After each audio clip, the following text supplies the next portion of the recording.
Welcome to the Meat and Potatoes podcast. Today we're here with Dylan Ferguson, who is the Director of Sales for Simplus in the West. How are you, Dylan? Great. Thanks for having me. You bet.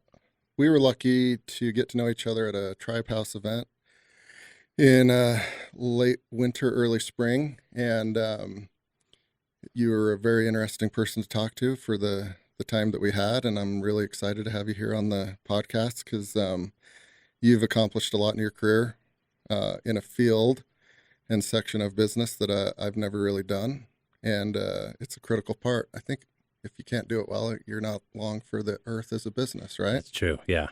Let's just set the table a little bit with your background and ultimately like what your role is at Simplus and I guess how you ended up at Simplus. Sure. Yeah. Well, how far back do you want me to go? Let's go back 10 to 12 years. Okay. So I'll start with my first job out of college was I'd just gotten married, had a baby, thought I was going to go to law school. A few of my neighbors who are lawyers talked me out of it. Yeah. They said, this is what your life's going to be like. You won't like it. They were right. And so I found myself needing to pick a profession. I had a degree in English and I wasn't going to go to law school now, so I didn't know what to do. So I ended up taking a job with a company called eVault, which was a data backup and disaster recovery company that was owned by Seagate, the world's largest hard drive manufacturer. And at the time, we were selling data storage. A gigabyte would cost you $100 a month. So when I was there, I was successful in sales, moved up 5 times in 5 years, and in 5 years, I was managing our New York and Chicago offices. And a contingency of people on the inside sales team here in Salt Lake, and managed the East for a while. Then I managed the West, and in that process, met a ton of people who are like-minded, like myself. Kind of we grew up together in the business, and we brought Salesforce in-house. I got off this old CRM called Sales Logics, and moved to Salesforce. And in the process, saw like how revolutionary it was to our business. How easy it was to keep track of pipelines and funnels and have reporting, like real reports that weren't like, built by people and put in a slide deck and were a week old by the time you saw them.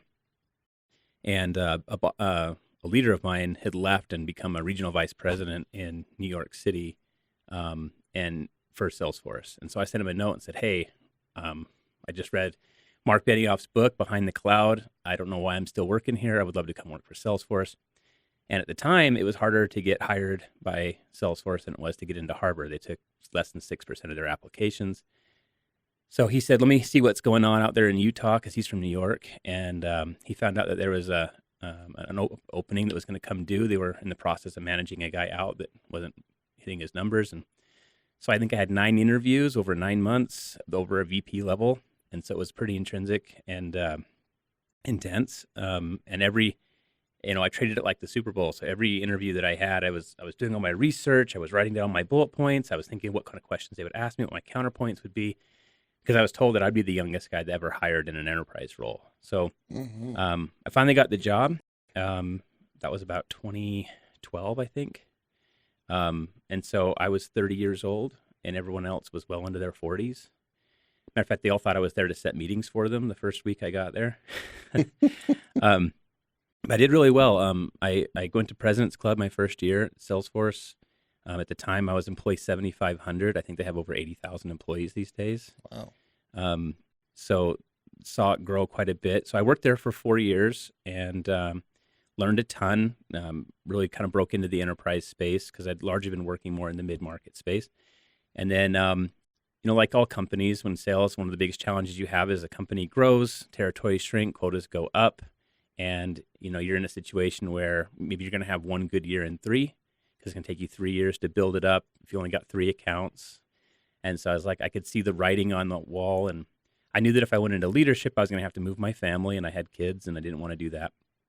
So at the time, I heard about Workday here in Utah. Their second largest office was here in Salt Lake. And I said, well, why don't I go check that out? And I'd had a friend at Salesforce who'd recently left and went over there. And so she sponsored me in and went to work for those guys and discovered something like most people do in their careers, that when you make a mistake and you're like, this just isn't for me. There's largely selling to HR departments and CFOs.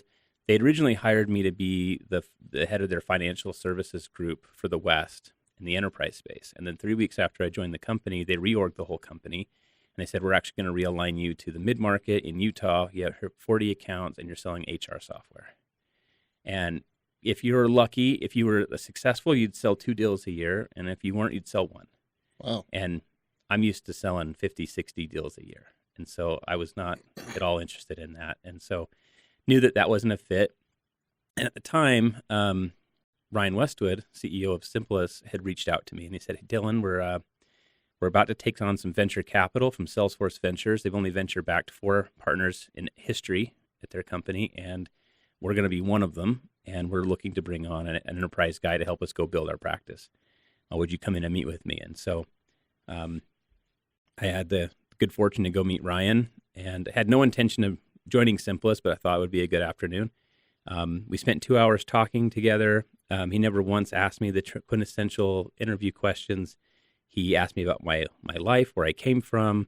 He asked me about what my motivators were. He asked me about my family. And at the end of the 2 hours, he said, you'll be hearing from us. We'll be making you an offer. And I was so taken by his approach because I could tell he cared about the person. He wanted to know what kind of a person he was bringing into his company, not what their skill sets specifically were. Mm-hmm. And he had the ability to kind of understand what your skill sets were by the way you would respond to his questions, by the way you'd lived your life, by the way you've achieved things that you've done in life. So I was really impressed by that. And what's really been great about working with Ryan in that instance is in the 6 years we worked together, there was no scandals. I never heard anyone in my company speak a negative word about his approach, his integrity. And I think that's such a great thing in the modern world where that's not always the case.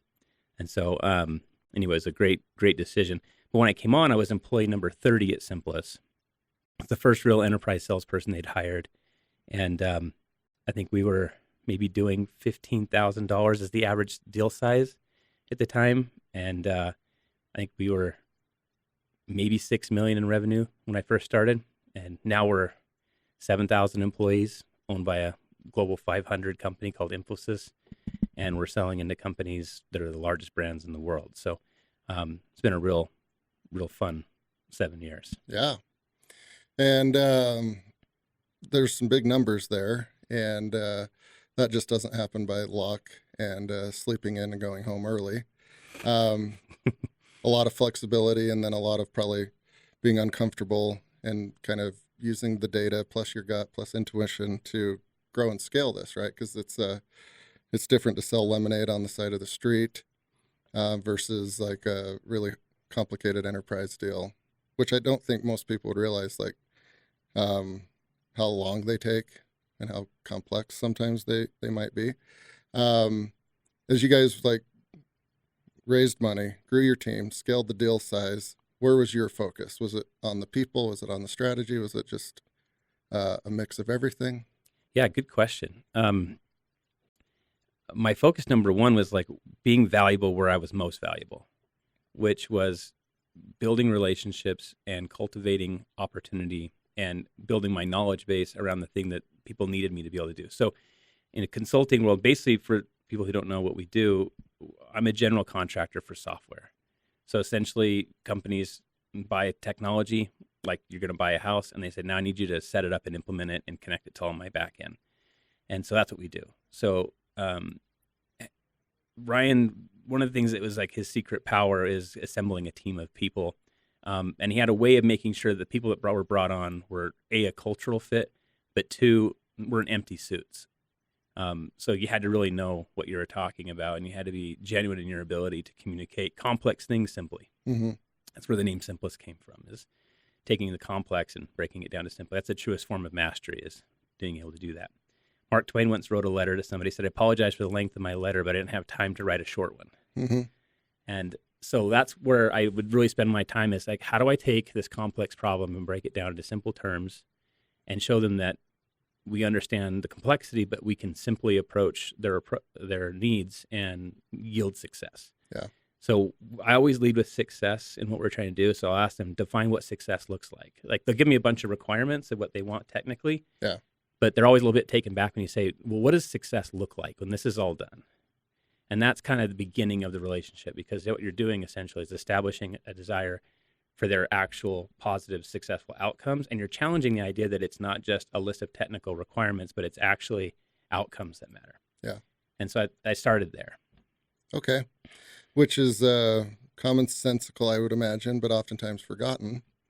And most people can forecast into the future and engage their happiness level, or they feel less pain, or they've made more money, or they've gotten promotions, or those types of things. But at the end of the day, for Simplus, it's probably different with each customer and each client. If you could like give an example of like middle of the road, not overly complex, not overly easy, what the conversations are like post deal or even leading up to the deal, and then like the onboarding and implementation, and ultimately the relationship going forward is it's not a hey, thank you, see you later, bye. I don't get the impression that's what it is. Right.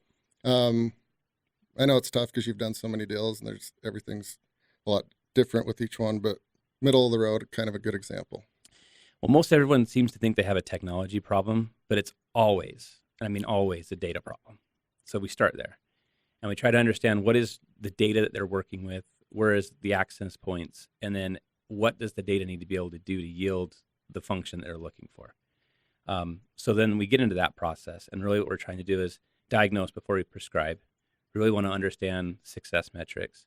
And then not only that, but once we build the mousetrap for them, how are they going to ensure adoption and successfully using the tool once it's there?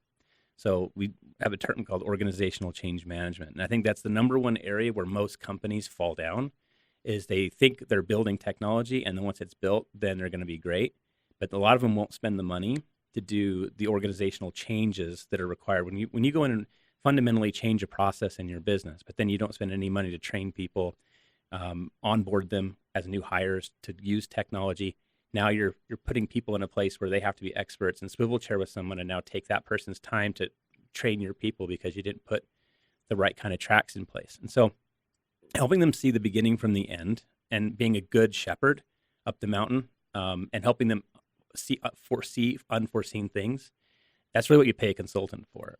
You shouldn't have to manage your vendors. Yeah. True partners are going to lead you up the mountain and let you know what to expect before you get there. And that goes everything from not underbidding, which I see a lot in our industry, where people will try to just buy the business. They'll drastically underbid, and then they'll bring a change order in later with a surprise 30% increase in cost because they knew that that's what it was going to take to win your business up front, because you were going to buy price instead of experience. Mm-hmm. And so I generally sell on value. I don't know if I've ever been the cheapest in what I'm doing, but what is proof in the pudding, Salesforce has a thing called the App Exchange, and that's where you can go and look at like how the partnership stack ranks. So there's 1,480 partners in the Salesforce ecosystem right now that do what we do, and to some degree. And they have a CSAT score that's listed there and 5-star reviews, and also volumes. And what's unique is Infosys has done the second highest volume of projects in the entire ecosystem, but we have the highest CSAT score in the entire ecosystem. So not only do we do a lot of projects, but we do a lot of projects well. And so that's where, you can afford to charge a premium because you know what the true cost of doing business is. And then you also have the track record of coming in on budget and under time. And that's really the end goal of what the true cost is versus what the market will tell you the cost is until you find out later there's 3 change orders coming at you. So, when you talk about winning long-term business and having what's the conversation when you're done with the first project is how well you manage that process. If they felt like they had the experience that you outlined for them and you were a good shepherd getting them up the hill, then they're going to trust you to go into the valley and then climb the next peak. If you don't, then that's your last deal with them. Yeah. And I've seen it's happened both ways in my career. Like sometimes it's hard because this kind of business, you don't have a product, you have people. And people have personalities, and people quit, and people get hired other places, and people decide not to show up to work. And you have all kinds of challenges in the management of that. And you live and die by the people that you bring on a project. And it's unique in the software world, especially with what we do, because they can come in and say, here's 15 projects we've done, but you might not necessarily get those the 15 project teams that worked on those. So the experience is relative to the people you're actually bringing in on your specific project. And so that's another part of it, is just helping them understand the confidence level of the people that you're going to put on their project that they're going to depend on. Because a lot of these people, when they do these projects, are spending millions of dollars. They're betting their badge, they're betting their livelihood on your ability to get them where they say that they're going to go. Yeah. And so when you get up every day, you do have that knot in your stomach of like, there's people depending on me to make sure that I can cash the checks that I wrote them. Yeah. Right. And I got to make sure my team of 50 or whatever that's working on that project have the same understanding, the same consensus, the same desire to get up that hill with the client, and not only get up there, but also do good knowledge transfer with them, make sure that they understand that what they're being given and how to utilize it, how to act with it.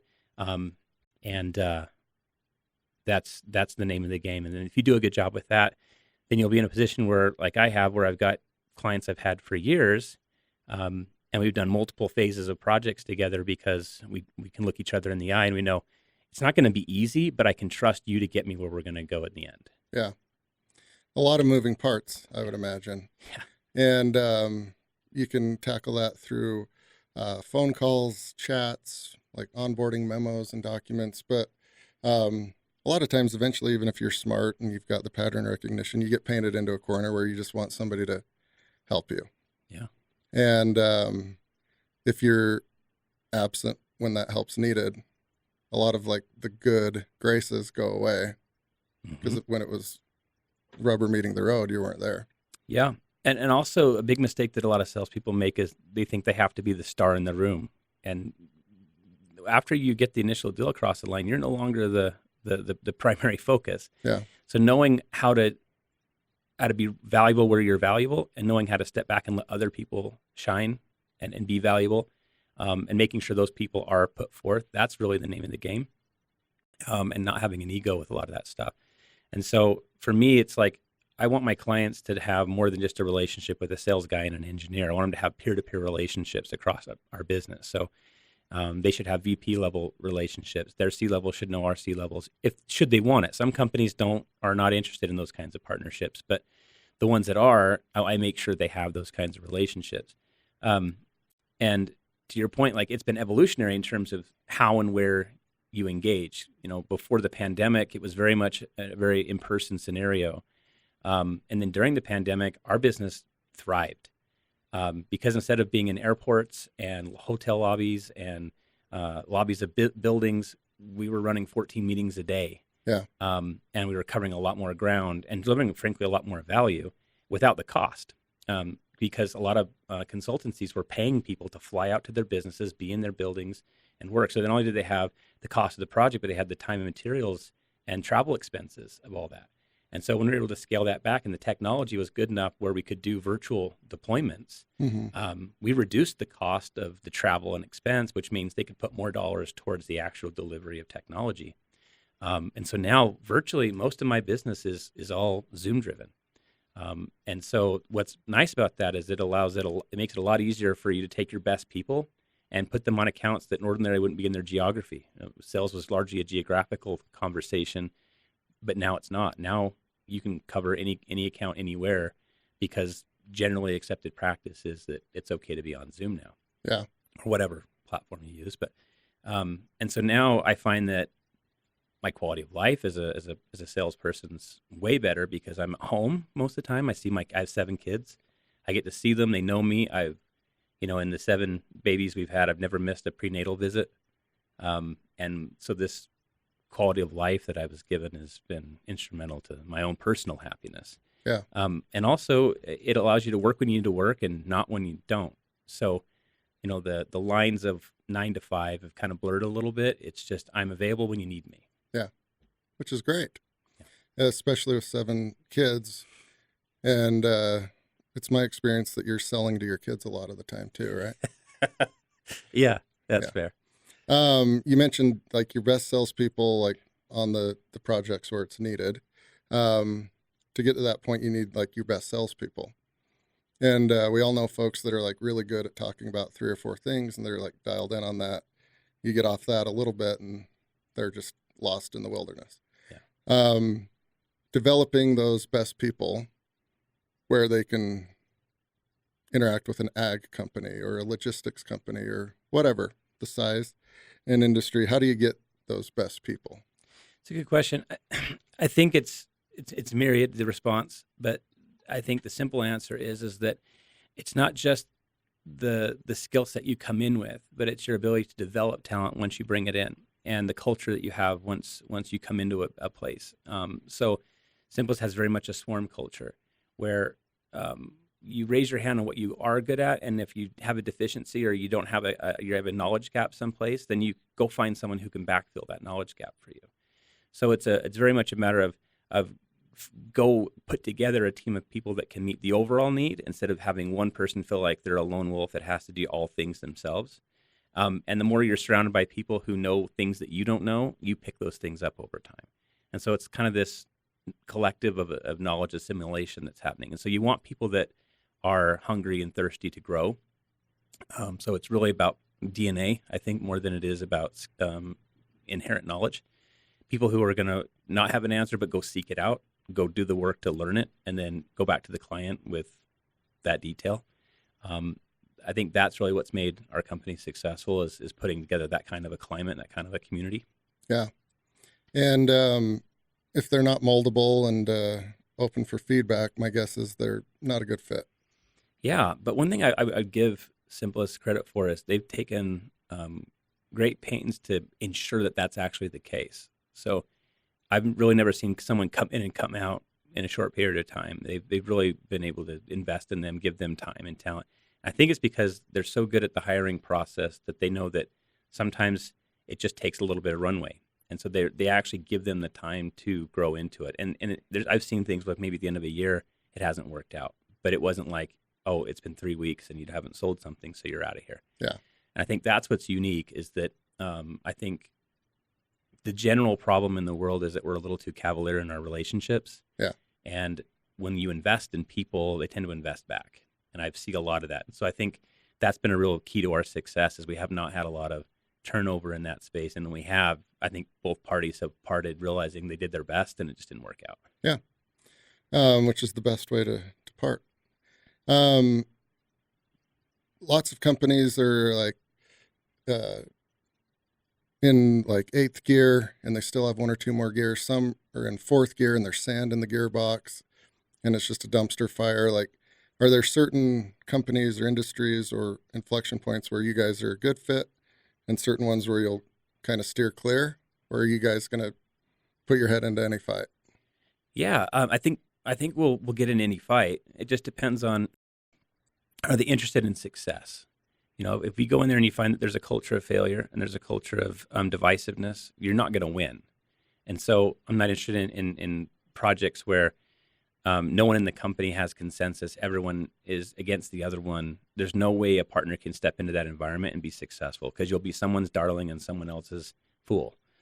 And so really for me, it's about going in and finding a culture where maybe they're struggling, but they're trying to figure out how to make it happen together, but maybe they're not sure how to do it. So, you know, we have an advisory arm that can come in and kind of get consensus at the leadership level. And that's something that's been really valuable in our business is we'll come in and help them define and create a success blueprint. Then we'll create that, parlay that into a value tree, and then help that go into like a phased approach to achieve the goals they want to get. So, you know, if you're a company out there and you don't have an 18 to 24 month roadmap of how you're going to market, we're a great fit for that company to come in and help them get oriented, get their executive team aligned in terms of what success looks like, so that when they go spend the money, they know what they're going to have and what it's going to be able to do for them. And a lot of people don't have that. You talk about their technology. It's just like they're like random decisions they made while they were trying to build a company, not thinking about the fact that the technologies that they're working and interacting with are going to limit their scale. Yeah. It's going to limit their ability to have visibility into their client base. So if you don't have a clear strategy for what that 360-degree view of your customer or your partnerships are, you desperately need to put one of those plans in place. And that's where we're a really good fit, is to start there.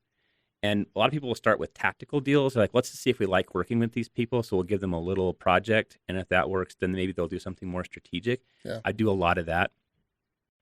Because again, you're right. If you don't like the people, why would you want to hitch your wagon to some strategic juggernaut that you're going to work on? Yeah. And so that's a good water testing scenario is if you get in there and you realize, okay, this is this has been a good experience. Now let's go get into the C-suite and let's start talking about how we build out this strategy. Yeah. And that works. Little dating before Yeah. marriage. You talked about scaling, and this is where I'm always a little bit confused and baffled because everything scales according to the person. Yeah. But on your side, right, like the implementation, and then you've got the engineers and the product folks, and they'll talk about things that don't scale, and you need to nip that in the bud. For me, on the outside looking, and that's got to be a trust thing, right? Where it's like, hey, friend, like this won't scale, this won't scale, this will impede you. And they're like, well, the guy that sold it to me said it'll scale to the moon. Mm-hmm. How do you guys handle those where it's like, you're pretty far off here? Yeah. We can help you get back in alignment, because at some point it's trust, right? Like, granted, you'll sign contracts and do things like that, but it's got to be trust, right? It is, but that's an earned thing. Yeah. And so you only get trust by delivering on the things that you talk about, right? So, so in terms of scale, one of the things that's, you have to kind of go to your fundamentals of your business. So it's the two most valuable things a company has is its data and its people. And so it's a matter of how you can make data valuable to the people and the people valuable with the data. So that's the fundamental base of what you're trying to do. And then from there, it's saying, okay, the more systems you have, the more complex that equation becomes. And so there's a great consolidation of vendorships happening, especially in the mid-market to enterprise space. As you go from, we're a cute company that's now in a high growth mode, and now we're having a ton of demand, but our systems are too immature to handle the kind of demand that we're seeing. That's typically where this problem becomes important. That's where the term scale pops up. Yeah. And that's usually two key areas, your front office and your back office. And so you have now an ERP question and you have a CRM question. And then you have, how many tools are we going to pay for in marketing? And marketing is the largest sprawl you can see. I mean, I think they say CMOs have more budget now than CIOs on average. And so it's not uncommon for me to walk into a marketing department and see 15 different tools being used to manage their go-to-market strategy. And so a big part of what we'll do is come in and help them scale down and say, okay, look, let's relocate onto a core platform. That's where Salesforce is a big part of what Simplus does, because it's a native code line. So you don't have as much cost to integrate. You don't have to maintain as many data sets, because, for example, if you've got a Marketo tool to manage your leads and you've got Salesforce to manage your CRM, you're now maintaining two different data sets. And now when those things interchange and hand things off, you hand a lead off from Marketo. If your name's Timothy Johnson and they're Tim Johnson in Salesforce, you're going to get duplicates, which now your data's dirtier, it's not as clear, and then you're not getting the whole picture. So by figuring out how to standardize on a core platform on the front office and in the back office, and then having those two things talk to each other, also creating what we term a master data management strategy, which is, where does the core profile of the customer live? Does it live in the ERP? Does it live in your CRM? Does it live in a data warehouse that now, is a hub and spoke to all those other tools? But that strategy that you take into your future is going to depend on everything else. So that scale becomes really important. And the number one thing that I get asked for by clients is how we can get better visibility into our data, better visibility into our customer as a profile, and that no matter where they are in the company, everybody has visibility as to what the general picture is for that client. So, for example, if I'm calling into Delta Airlines and they can see that I've opened a case, they could also see on the sales side how much I bought. They can see my entire journey through their business right there while they're talking to me. When you can't see those things, then you're giving a lesser experience to that client. Does that make sense? Oh, yeah. Yeah. Yeah, like if there was a magic wand to go back 25, 30 years ago, the irony would be like, let's just keep it to a minimum of the platforms, because we are a small nonprofit and we have probably too much. Yeah. And with an 8th grade math level that I have, I know that data, if it's dirty, it's not good. And if you can see it just visually, you're like, oh, here we go again. Well, you think about most meetings you've sat in the businesses you've been in, they're reactive, right? So the second someone introduces a report, you immediately question something. And then they say, well, we'll have to get back to you, and you got to go dig into some report and come back. And Yeah. it's very reactive. But what's unique is when you can get, that this customer 360, or you have this visibility that we find in Salesforce. If everyone's looking at the same sheet of music and data is presented, matter of fact, most meetings are actually presented from Salesforce instead of some PowerPoint that someone put together. Yeah. They're seeing the live data. It's what do we do about what the data is telling us, which is a proactive pursuit. So we go from reacting to each other in our business, and whether we even believe the data, which is mostly the challenge. Is like when we see something like that's not what I have, which creates contention. It creates adverse relationships across different departments. But when you can all see the same thing, you now say, okay, how do we pull together, and what can we proactively do about what we're seeing to get where we're trying to go? And that's a fundamental shift in business that I've seen when people consolidate down into a core platform and have that visible Yeah. data. And you probably get a lot of, oh gosh, or oh, thank goodness, or oh, finallys. Yeah, And those are the good days. Yeah. And they're like, oh, it's been there this whole time, and we just couldn't see it. Yeah. When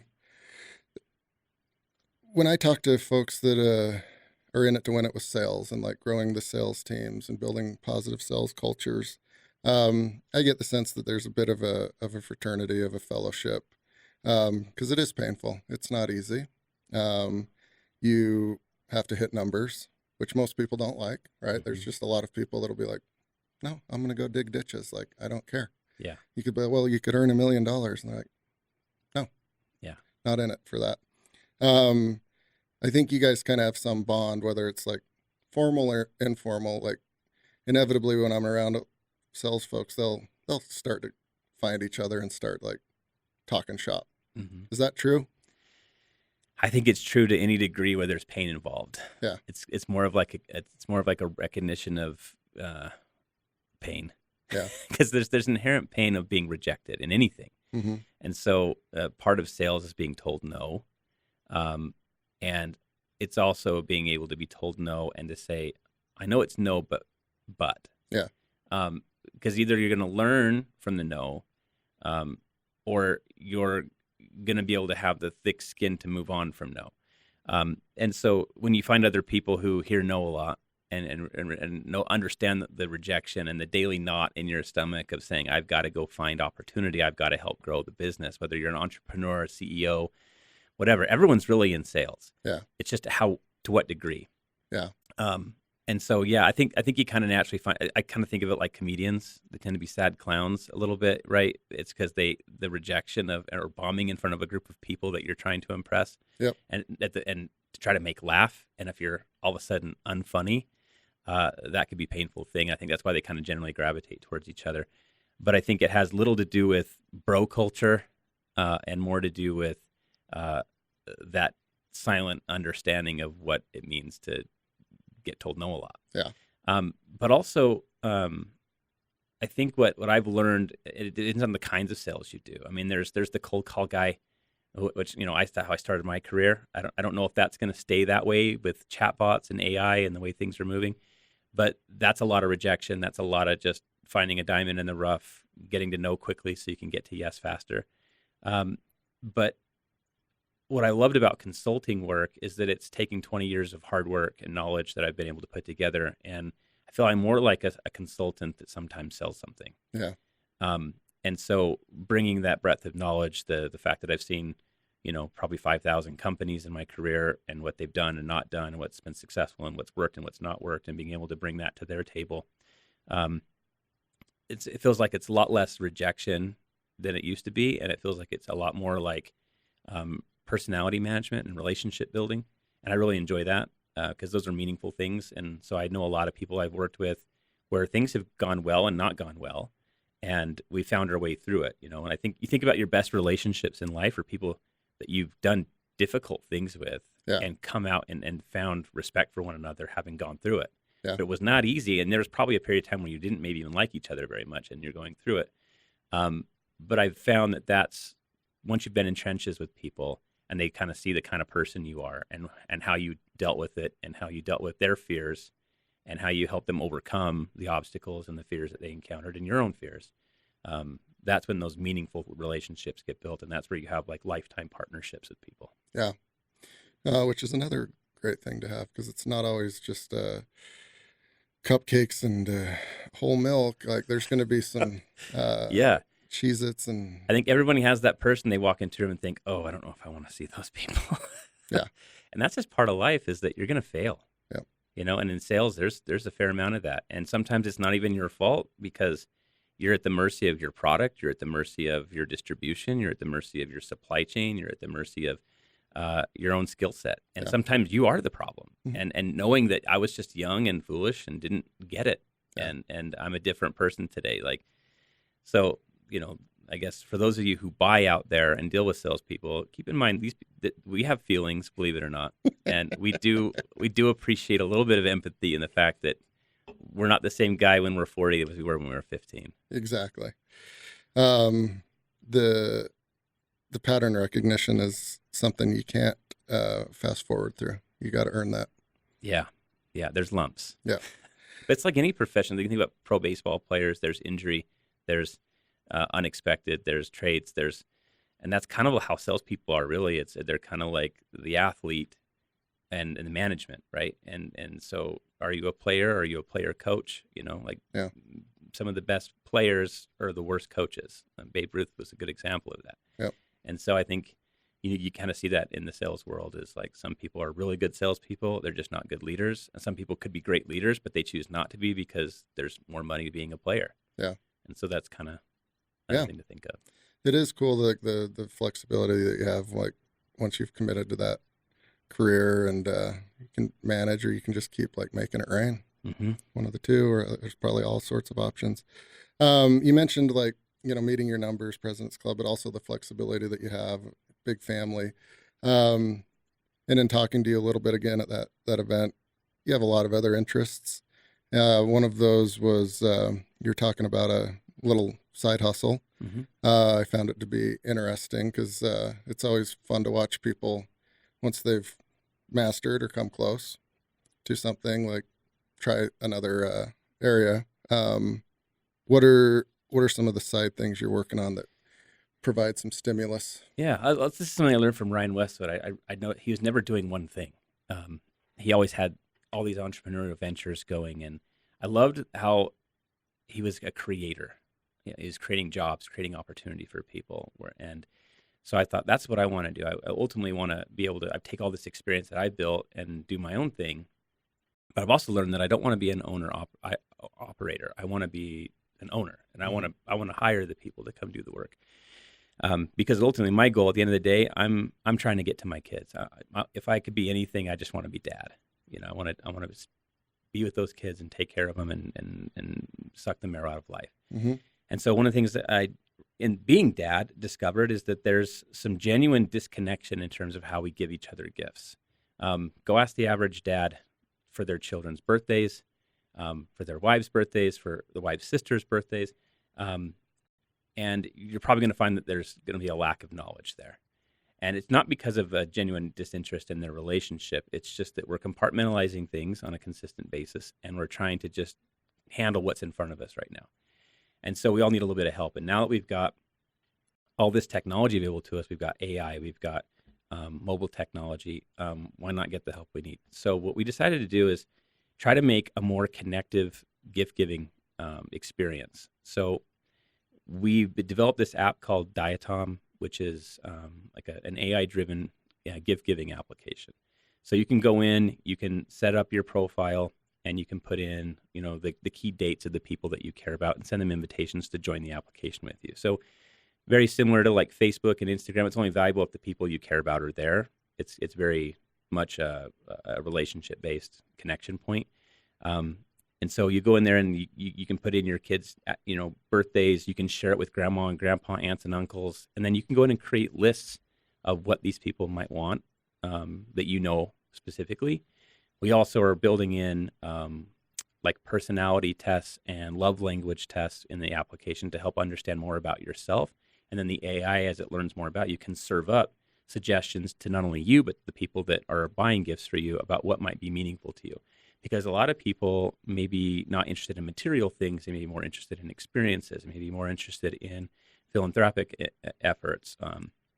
And so being able to not just give things, but to give experience, give that's something meaningful to that individual person, creates a larger connection. That person understands me. They went to and gave me something valuable, and I didn't get something that's just going to end up in a landfill. Mm-hmm. So that's a key component of what we're trying to drive there. What's unique about it is that I've got 7 kids, and so I basically have a birthday a month that I have to deal with. And so I get a phone call every month, like, what does this person want? I'm like, I don't even know, because I think, unfortunately, we live in a world where most everyone has everything. And so how do you solve that problem? Yeah. Well, it has to be targeted and specific and meaningful. And so it means we have to get to know more about each other. And finally, we have technology that can help us understand things about ourselves that we ourselves don't even know. And so that's where this is going to go, is being able to suggest that. And, down the road, it's going to have some really amazing capabilities around registry, around crowdsourcing gifts for people. You think about what the apps where you donate money to go help somebody who's had some sort of crisis. Well, what if you didn't have to give them the money? You could actually give them the thing that they need. Mm-hmm. And so that's another area where maybe like schools are having drives for Christmas. They could go onto Diatom and put a list of all the things that they need, and people can just go in there and buy it. But it'll have the address in the system of where that gift needs to go, so the school doesn't have the distribution problem. So there's a lot of really neat things we're planning to solve with it that way. Very cool. So I think we're going to be going into beta probably in early October, and hoping to have it general release by the holidays. Very cool. Yeah. Yeah, there's always those people that they're known as like really, really good gift givers. People think they're good gift givers, but when they actually get the data, they find out they're not as good as they think they are. Oh, for sure. But there are those that are like, man, this person has the best gifts at the best time, because they must have that intuition, or they're paying attention where others aren't. That's it. There's a genuine connection between that person and who they're giving the gift to. And they're usually like kind of cool, quirky, eccentric, and they go to like off the beaten path thrift shops, or like, and the person's always like, where did you get this? How did you know? And it's fun to watch that. It is. You mentioned your wife's sister. Like, you're going really deep if you're worried about that. Well, we found out the average person, by the way. The average person gives 13 gifts a year. And you're typically buying for the 5 or 6 most immediate people in your life. Yeah. But what if we were a little better at it? What if we're a little more conscious? What if it's not necessarily about meaningful dollars, but what if it's about just being present? So think about grandma and grandpa. One of the things we're planning to do in the application, and this will be a future release, is we're going to build in an affirmation capability where you can go in and you can video record on your phone a message and then have it delivered on the day that you want it delivered. Well, if grandma has 13 grandchildren, she can go in and do all 13 in one day with someone's help, and then plan the distribution of that. And if we happen to lose grandma, you're still going to get your message that year. Mm-hmm. And if grandma's given you 13 messages over the last 13 years, we're going to be able to build technologies that can stitch that together so that each birthday you have 13 messages from grandma still that you can watch if you want to. Yeah. So you're not losing those moments of value that are being aggregated by Diatom to help support you there. Very cool. Yeah. I love it. It'll ultimately help with like happiness. Yeah. Well, you just nailed it. That's exactly what we're looking for. Is social media right now is so divisive and a place of where people are becoming depressed, and they're spending a lot of time, but they're not necessarily getting too much from it. We're trying to think of how can we turn this into a public service? How can we turn this into create more connection, more happiness in the world? Very cool. Yeah.